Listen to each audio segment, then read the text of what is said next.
in front of front row. She walked past, gave me a kiss on the cheek, went to a security guard. They walked in the back. Next thing you know, it's like 30 cops coming in, and they kicking us out. That's corny, man. That's so So corny. I'm thinking they, like, even moving us from the front. I'm like, all right, we'll move from the front of the stage. I just said something slick about him. You don't want to perform with me standing in his face. When the last time you talked to Jay, man? Like, you know, had a But you got to understand this. Before we even performed, they had suites already done in the building to look for me. But I was already in the bleachers because I knew it. Wow. From last year, Powerhouse, in the newspaper, it said, Jay-Z beefs up security in fear of confrontation with Beanie Sigel. He's barred from Powerhouse in fear of Beanie Sigel retaliation from dropping him from label last year. That was in the Daily News last year, the day after Powerhouse. So when the last time you talked to Jay? Article. When the last time you talked to Jay, Beans? I haven't talked to Jay in over 2 years, in about 2 years. The last time I talked to Jay was the night of the 40-40 grand opening in Vegas. And this is the things I'm saying. He's doing interviews, and when they ask him what's his relationship with state property, he says he talked to Chris often, Freeway as well. I be with Freeway. We go to the Match Dig together. I'm with him a lot of times. I don't see the conversation with Jay's. Maybe Chris, yeah.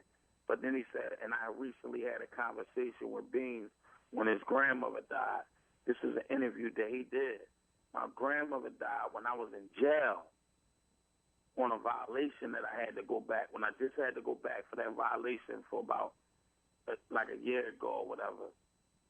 And we didn't have a conversation. You sent me a card, and you wrote a couple lines in the card, and I sent you a 2-page letter that I never got a response from. So where was that conversation? So what's the relationship with you and Dame, man? I mean, you gotta look at it the same thing. I did movies with Dame that I was supposed to be getting paid certain amount of monies that I never received. I had a sneaker deal with Pro Cats that Dame went and bought the license out of behind my back that I didn't know out for years and didn't receive no money, the money that I was supposed to see. So basically nobody was. Yeah, he got me too. So basically nobody was making no money on Rockefeller except for Dame and Jay. I mean, yes. Ask any other artist, they wasn't making no money. Even going on tours, all them tours we went on, Liquid Sprite and all of them. I could see the Hard Knock Life tour for me. That was my first tour, not really getting paid. But we got paid, like I know I did after a while, because I started turning down them shows on going on them tours with Jay. I'm not going because I got a show in North Carolina that's willing to pay me $15,000 on this date. I can't miss that. I'm going to go get that. So unless you going to match what they going to pay me or give me some bread, then I stay on the tour.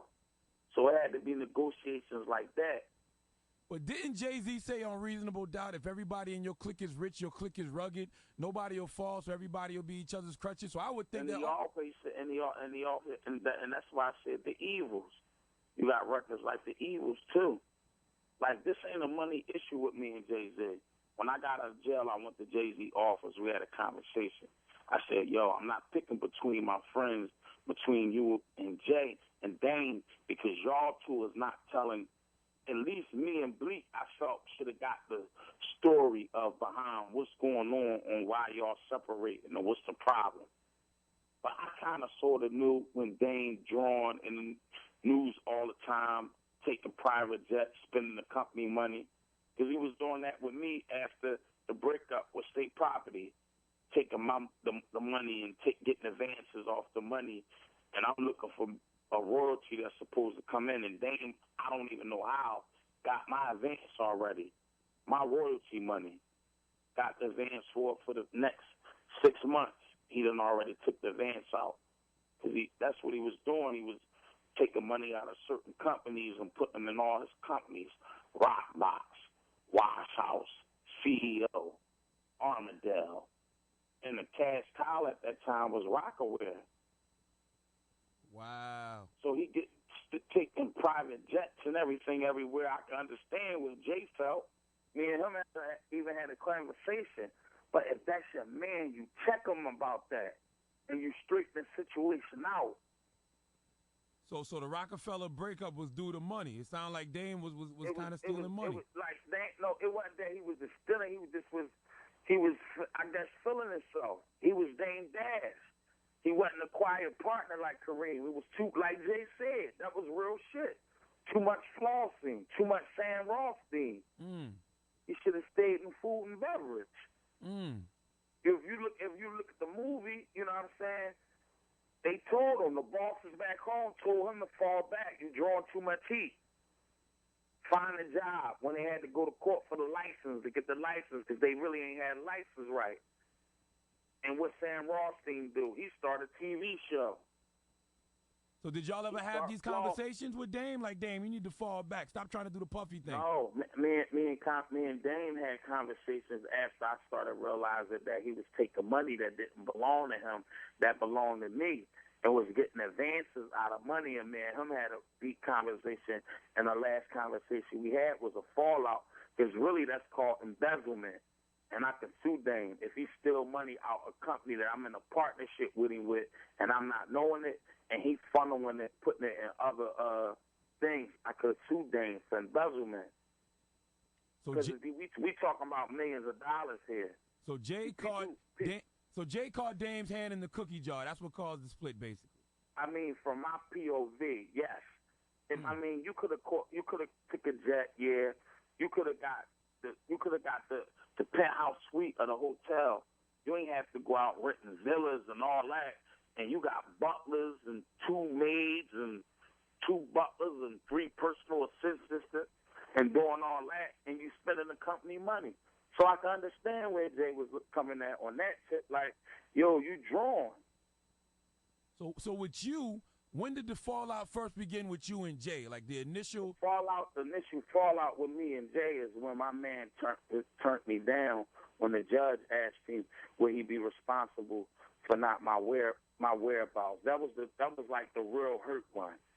Like I looked past from being already an artist and knowing the game, and from the beginning when I had the song Do It Again, Put Your Hands Up, and me doing the record and not having the knowledge of what a single is and what to put out as a single, and him knowing the knowledge instead of him telling me, no, you should use this one for the single, you ain't finished this record, and him taking it and him finish it, and then he using it for a single, and then he do the video for it, put it out before I got an album coming out 30 days before his, but his video already playing 2 weeks before my album come out. And you know what else I never understood off your first album? Why was anything a single? You wasn't even on that record. Exactly. That made no sense to me. It made no sense to me neither. It made no sense that every time I dropped a record, Jay-Z would drop a record either 30 days before me or no later than 30 or 60 days before me, and he would have videos out before a video would drop to my album. Why was Jay never on a single on my album pushing me? So I was his man, you know what I'm saying? Giving me that look. How 50 made sure Dame won. Jumped on all the singles that was out and did the videos and pushed them. Same thing he did with Lloyd Banks within the club. When Lloyd dropped it, I had the club on fire. You know what I'm saying? Same thing any other people did with their artists when they artists was dropping, giving them that push. You look at it, we never got that. On that new Not from Jay. On the new record that you just dropped, you said that a label wanted to give you a whole bunch of money. I'm assuming that's G on it. I'm assuming that was 50 and G on it because we heard the rumors. I mean, yeah, I was in a federal penitentiary with 50 Cent uncle, who was in there for 17 years and more. I know he had more than 15 years in. I'm sitting there, we walking the track talking on some regular before I even know it's his uncle. And as I'm sitting in that jail for the year, I had a visit every week, at least 2 times a week. I wasn't worrying about people coming to see me. This is my homie sending me some flicks, not even for me, but for the people who was in jail, who was looking at me, who knew I only had a year, we had lifetime bids, and